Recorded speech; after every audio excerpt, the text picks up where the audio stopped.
So we're talking more about spiritual evolution though. How can anybody, this is such an intimate process, man. This is so intimate. Nobody, no guru, no teacher, there's no books, no videos can give you the recipe for like awakening or for evolution. Evolution takes care of that. Lao Tzu told Confucius. Confucius was a brainiac. And Confucius kept saying, we need to have a guide so people can follow the guide so they can evolve. And Lao Tzu, because he knows, said, man, just leave everybody alone. Leave it up to nature to evolve them. Because in the end, that's what's happening anyway. So like, what's the point of watching these videos? You can't help it. Remember the video I made, there's no free will? You're watching the video because the evolutionary law wants you to watch the video. That's part of the whole set dressing of this cosmic movie we're in. That's what you're supposed to do, so you'll do it. That's cool. But when it gets right down to it, the subtle, intimate intricacies that cause somebody to shift in consciousness and grow, man, nobody can figure that out. It's so private. You'll just get downloads in that moment. You can't even remember what they are. I can't remember what they are. It'll just kind of give you a little direction or something. Just say, look, let that go, or, you know, focus on this, and there's, you know, how are you gonna teach that? Even if you wrote it down and gave it to somebody, they can't do it. It has to be experienced in their own private, intimate world and circuitry for it to actually work and take hold. That's why I used to wonder, like some of these teachers they act like, so the person comes to the podium, they have a problem, especially these mental health imbalances, super challenging for people. Or if they're on these heavy pharmaceutical drugs, man, that's heavy stuff. So I'd see them go to these teachers, and the teachers would say, well, look, they would be applying self-inquiry. What you got to do, see, you took the pill, you notice there's an effect, but like there's no effect, right? Like your real self isn't saying there's an effect. You notice that? You notice that like there's some space between you and the effect of the pill. And the way the teacher would postulate that position would be like, just realize this and you're not going to have any problems. And then you're going to awaken.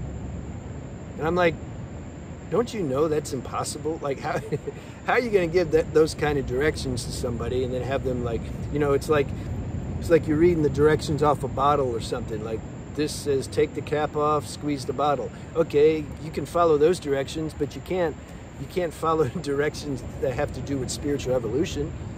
You can try and everything, that's fine. That's part of the game, but like it's not gonna, you know. So I was wondering why are they saying that? And there's two reasons that I came up with. Either they haven't really come into this awakening themselves, because if you did, you would know that you can't do it, you can't teach it. And then they would underpin some of their teaching with that disclaimer. Like, look, I'm giving certain pointings, but like, you got to go through this journey yourself. They would keep saying that because they would realize that the mind of the person would keep thinking they're doing something wrong because they can't apply these pointings. So the teacher would have compassion and know already that this is what the disciple or student is going to be feeling, so he would try to remedy that.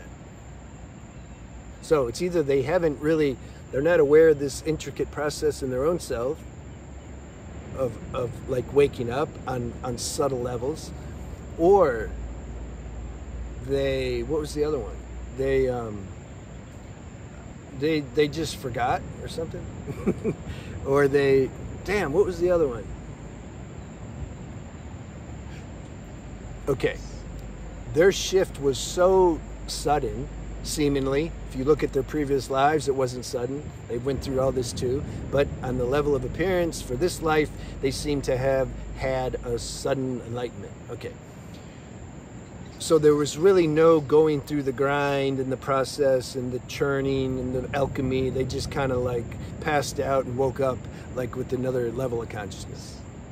Yeah. Eckhart Tolle, Ramana Maharshi, there's been others. So maybe then they don't know. They don't know. It's not like enlightened people just know everything. Just know everything. I'm enlightened. No, you have to, they have to go. there's still the level of a human personal experience. That's why God can use everybody to help everybody. Jesus or Buddha, there's a bunch of people they couldn't help. They cannot help. They don't have the actual living experience that can convey the vibration to this person to make them feel comfortable, like they understand what they're talking about. There's people they can't help that you can help. This is the point. So God's using everybody. There's no like master enlightened being that can just, just go around just fixing everybody. And even those who experience some healing or miracle via being around a holy shrine or a teacher or etc. It wasn't the teacher that did it. He didn't like use his will and say, oh, this, I want to heal this person. Come here. No. It was still the divine grace that did it.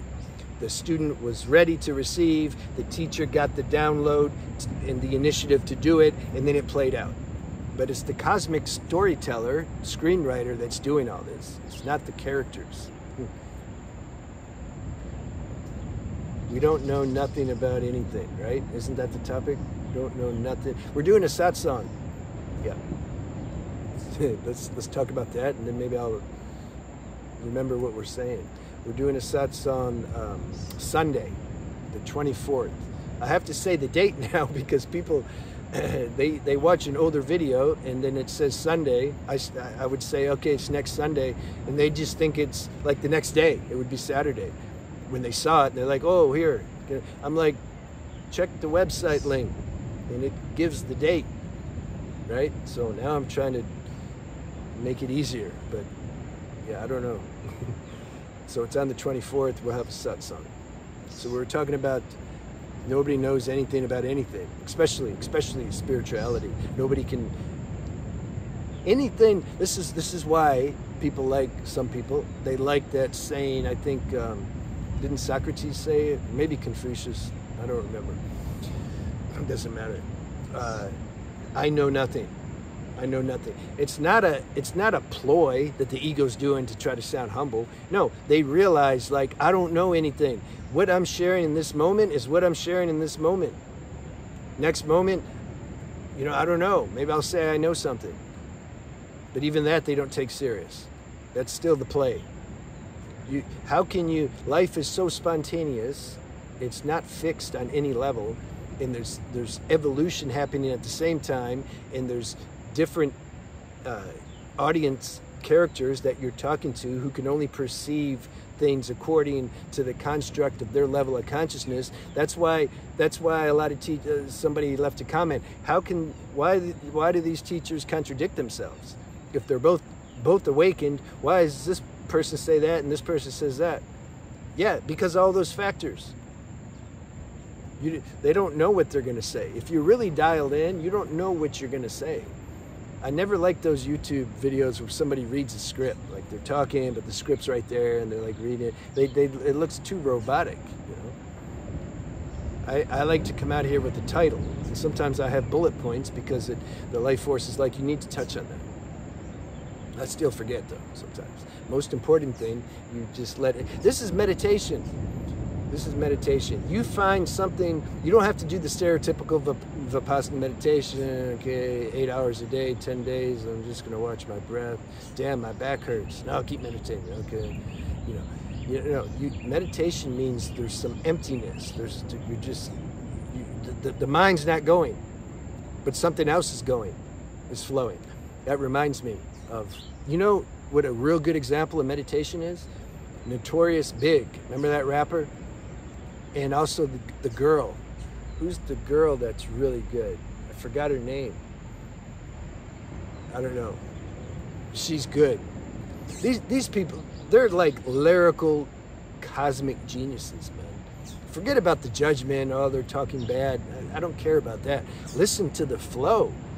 There's no way their mind can be there to flow like that. I used to rap in high school. Somebody said once, they want to hear me rap. I forgot how.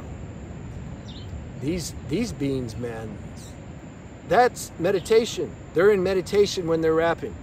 Now, when they stop rapping, yeah, then their personal lives are usually a mess. So you can say awakening is when a full spectrum awakening is when this emptiness bleeds through into all aspects of your life, but never 100%. You're still gonna, as long as you're in a human form, you're gonna make mistakes. You don't care though. You know the human form's not who you are. But you're not using that as a non-dual excuse to justify your mistakes and say nothing happens. Here, I'm gonna hit the person. I didn't really hit anybody. No, you make amends and restitution. This thing's a balance. It's a good balance between, awakening's a balance between practical and spiritual levels. If you're too much stuck in the spiritual clouds, you're imbalanced. And it's a bit sickening.